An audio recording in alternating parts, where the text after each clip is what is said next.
Signori, un attimo della vostra attenzione, grazie. 2 minuti della vostra attenzione.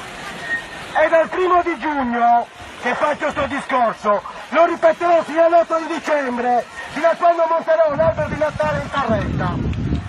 Questa spiaggia è un regalo della natura.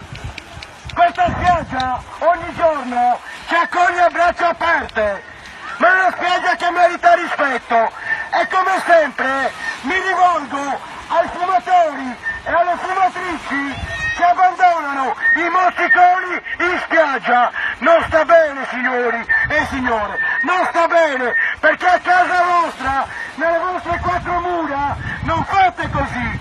E allora vi avvicinate dal sottoscritto che vi consegno il portaceneri e rispettiamo sta spiaggia.